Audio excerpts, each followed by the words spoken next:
Hey, what's going on? Nervous? Why? I'm a narcissist. It's Hollywood, baby. I don't need your business. Thanks. Yeah. People will wait in line to see. I'm the hottest person in the world. What the Okay, what in the Broadway drama is happening here? Rumors are swirling like wildfire in London's West End, and girl, it's not looking good for Rachel Zegler. Whispers are making the rounds, yes, real whispers, not just anonymous Reddit threads, about a bombshell audio clip. And honey, if what's being said is even half true, this isn't just your average rehearsal drama. We're talking full-blown career crisis. Sources tied to the Evita revival are panicking behind the scenes. The production is reportedly cracking under the weight of something explosive. Allegedly, there's a recording capturing Rachel Zegler in the middle of a screaming match during rehearsal, a full-on heated meltdown. And let me tell you, it's not just the cast whispering in the wings. Directors are going silent, people are walking out. The mood on set, tense doesn't even begin to cover it. They're saying this might be the final straw for Rachel's already shaky theater comeback. From Hollywood princess to theater problem child, this could be the blow that breaks it all. I mean, the first cartoon came out 85 years ago, and so to be able to, 85 years later, be the first Disney live-action version of that is so incredible. One insider didn't sugarcoat anything. This wasn't just a bad rehearsal day, they said. It felt like the casting choice backfired hard. Now, let's get one thing clear. The audio hasn't been leaked publicly yet. No links, no files, no receipts on social. But those whispers, oh honey, they're getting louder by the day. Every person in the know seems to know someone who's allegedly heard the clip. And their descriptions, let's just say they're not painting a cute picture. I grew up on Disney films on the VHS tape. I was terrified of the original cartoon when I was a kid.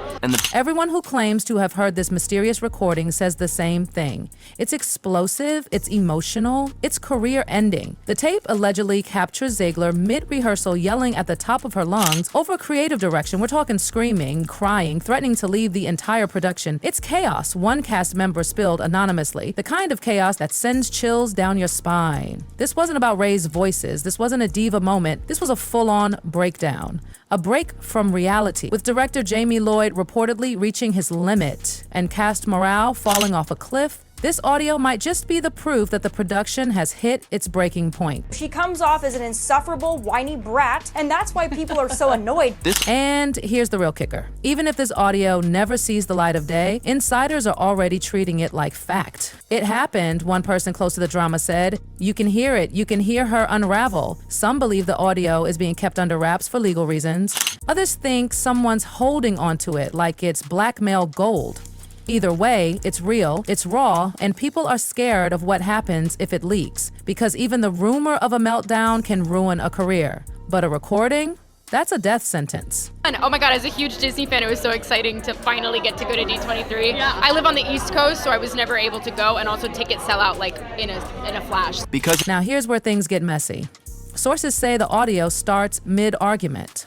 Rachel allegedly shouting at director Jamie Lloyd over staging decisions that, according to her, weren't discussed. "You're not hearing me," she reportedly screamed, her voice cracking between rage and tears. "This is not what we agreed to." That tension quickly spirals from disagreement to outright defiance. One source says Rachel slammed something, maybe a chair, maybe a mic, so loud it made people on the other side of the theater freeze. One technician claimed, "The room went dead silent. You just knew something broke in that moment." And it did stop there.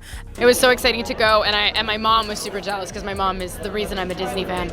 As the alleged recording goes on, Zegler reportedly turns on someone on the stage team, accusing them of giving off bad energy. No one knows if it was an assistant, a techie, or a fellow actor, but it was icy, harsh, and completely shook everyone present. Then, the moment that truly stopped hearts, Rachel's voice, shaky and overwhelmed, saying, "I don't need this, I don't need any of this." Yep. People in the room thought she was about to walk out, not just on the rehearsal, but on the entire production. One insider called it emotionally paralyzing. When your lead actress threatens to quit mid-run, the entire room holds its breath. Some believe the recording was accidental, caught by a hot mic or a stage assistant's phone left running. Others? They think someone hit record on purpose. I grew up on Disney films on the VHS tape. I was terrified of the original cartoon when I was a kid. Now it's circulating behind the scenes like a digital ghost, quietly, carefully, with a ton of fear. And let's be honest, what's terrifying isn't just the yelling or the threat to quit, is that you can hear the loss of control. That's what's scaring people. In theater, trust is everything. And when trust is broken, it echoes far beyond the room. There's no public confirmation on who recorded it, but the theories are flying. The scariest part, everyone seems to know someone who's heard it. And that's what makes this a ticking time bomb. So honestly, it's just like getting to work through the terrifying trauma that I had from watching the original cartoon. So why hasn't this nuclear audio bomb gone public yet? Well, the legal strings are tight. Sources say every single cast and crew member signed ironclad NDAs, and not just the usual keep things confidential type. We're talking speak and you're sued kind of paperwork. One misstep, one upload, and whoever leaks this could get obliterated, legally, financially, and career-wise. But let's not pretend it's just the law holding people back. According to crew insiders, some are terrified of being seen as vindictive. As one whispered to a friend, we want people to know, but we don't want to be the ones who burn our own careers doing it. Still, there's quiet speculation that someone out there is keeping this tape in their pocket. Not to expose it just yet, but to use it, you know, as leverage. Because if this production falls apart, if Rachel tries to spin the narrative again, that tape could become the receipts that change everything. And honestly, everyone's waiting for the detonation. There's a nice little kind of montage scene in the meadow in District 12 with a wonderful milk snake. They're docile creatures. We had great snake handlers. I don't really have a fear of any of the live animals. So. Now let's talk about director Jaime Lloyd. He's been eerily silent through all of this. Not a single red carpet comment. Not one social media clap back. And you know what that means in theater? That's a red flag. A blazing, screaming, fire alarm, red flag. People close to the show say that what used to be quiet tension has turned into total exacerbation.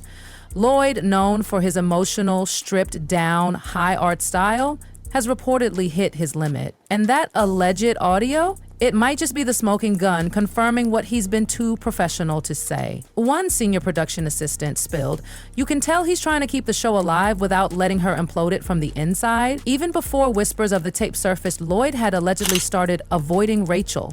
No more direct feedback, no more collaborative notes. Instead, he's now passing directions through his assistant or the choreographer. Yikes, in any production, that's a bad sign. But in a Jamie Lloyd production, that's code for this ship is sinking. Rachel, can you tell us a little bit about your version of Snow White? Yeah, I mean, Snow White is the girl you remember, but she's definitely made for the modern age, and there's such an emphasis on what it really means to be the fairest of them all. And silence from a man like Jaime Lloyd, that's louder than any leaked audio. Theater insiders are saying it. This meltdown wasn't shocking. It was expected. A confirmation of what everyone had been feeling in their gut for weeks. Zegler wasn't just being challenging. She was destabilizing the entire production. People backstage, they're done.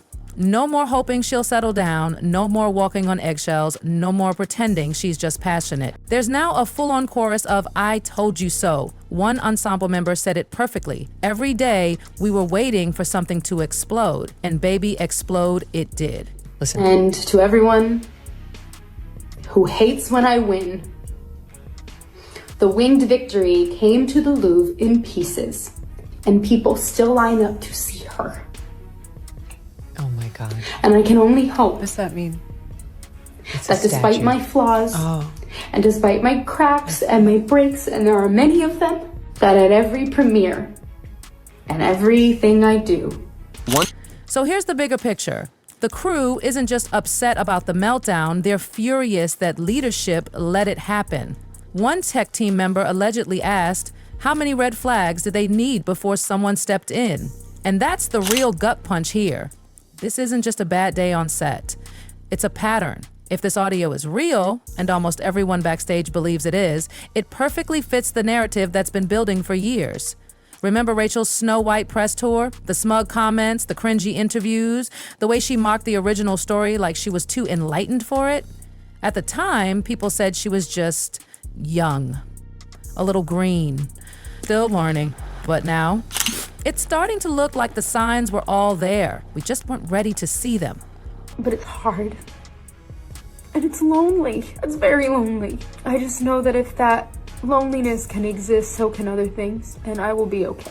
Flash forward to Evita, and suddenly everything clicks. The stormy rehearsals, the walkouts, the cast morale tanking, Rachel allegedly storming out mid-scene, accusing creatives of stifling her vision, and turning every confrontation into a personal attack. Even when Snow White tanked at the box office, like pulled $50, 0 cents per screen levels of flop. Did Rachel reflect, apologize, learn? Nope, she blamed toxic metrics and tried to reframe it as society's fault for misunderstanding her genius. Now, with this audio reportedly capturing her screaming at the director, slamming objects, and lashing out at the team, the dots are connecting and the industry is seeing the full picture. Rachel Zegler doesn't have a PR problem. She has a professionalism problem. And if that audio drops, it won't just be theater insiders saying it. The whole world will finally hear the truth in her own voice. The producers, far left-wing activists in Hollywood, are turning on her, and Disney has canceled all of Rachel Zegler's appearances on their media platforms. Because here's what's happening behind closed doors, and trust me, it's brutal. One LA-based casting associate didn't even try to hide it. They allegedly told a colleague, everyone's watching Evita, not to buy tickets, but to see if this whole thing crashes and burns. The walkouts, the stage drama, the viral whispers about the audio. Yeah, it's all being factored in. No one wants to be the next director stuck trying to manage Rachel Zegler through a meltdown. The vibe is officially too much baggage next. Another top agent even admitted, off the record of course, that clients who were once dying to work with Rachel, they're backing off. Silently, swiftly. She used to be the industry's future, the agent said. Now she's more of a warning. Out. She posts like she's aware of the storm. The captions? The tone? It's always poetic pain, but here's the thing, it's not poetic anymore. It's predictable and worse. It's exhausting. Can she come back from this? Yes, anyone can, but it won't be with another public statement or defensive tweet. She needs to disappear. Not to scheme a rebrand, but to really sit with this. Listen, process, come back with humility, not hashtags. Because if there's even a shred of truth in that audio, she doesn't need a publicist. She needs a reckoning. Let's paint the picture. The audio leaks. It hits the internet like a lightning strike, no warning, no mercy. One upload, one file, a Dropbox link, a Twitter thread, a YouTube clip uploaded by an anonymous account. Within minutes, it spreads like wildfire. Gossip channels rip it apart frame by frame, theater blogs explode, TikTok creators act it out with lipstick mics and viral hashtags, podcasts dissect every second. No one wants that risk on their set, not anymore. And there's the branding side too. Rachel Zegler's not just been selling herself as an actress. She's been curating a full-blown Gen Z feminist icon image. Poetic, empowered, woke, a little rebellious, but wise beyond her years. You know the aesthetic. But once people hear her voice break mid-scream, once she becomes the sound of rage and ego and chaos, that image doesn't just crack, it shatters. It becomes a meme, a soundbite, a TikTok remix. And once your breakdown goes viral, you don't get to control your narrative anymore. You become content for people to chew up, joke about, cancel, or worse, forget. And here's the sick twist. The offers, they've already slowed down. From Spielberg to Shazam to this, the trajectory has already dipped. This scandal, it could be the nail in the coffin. The thing that takes her from Hollywood it girl to industry cautionary tale. And she wouldn't even have to do anything else. The existence of the recording, the whispers, the fear, the silence. It's already enough to stall everything. No one wants to touch her while the bomb is still ticking. So where does that leave her? Honestly, rock bottom. And no, that's not always the end. Plenty of stars have come back from worse. But only if they own it. Only if they stop blaming the world, stop gaslighting the crew, stop hiding behind curated captions and "I was just passionate" excuses. Rachel needs to go dark, for real. No aesthetic posts, no interviews, no whispery apology reels. Just disappear, reflect, regroup. Come back when the fire's out, not while it's still spreading. And even then, the stain might never wash off. Because this isn't just a scandal, it's a legacy moment, a turning point, a pivot between what could have been and what was allowed to happen because no one stepped in sooner. She went from West Side Story darling to Snow White villainous to Evita catastrophe. And with each new project, the problems didn't change. They just followed her. The tantrums, the entitlement, the need to be right at all costs. It all kept building until finally the tape. That's the thing. It's not just about this meltdown. It's about all the other ones that led up to it. All the moments brushed off as misunderstood brilliance. All the reports dismissed as gossip. All the insiders who said this is just how she works. They were all paving the road to this implosion. And now, no one can pretend it was just rumors anymore. Even if the recording never leaks, this moment is already part of her story. The cast knows it, the crew knows it, the industry knows it. The only person who can change how this ends is Rachel herself. And that, darling, is the full tea. We want to know what you think. If this audio does leak, is that the end for Rachel Zegler's comeback? Or could it just be another act in her Hollywood drama? Let us know in the comments. Like, subscribe, and honey, don't go far, because the next video on your screen, you're not going to believe what's coming next.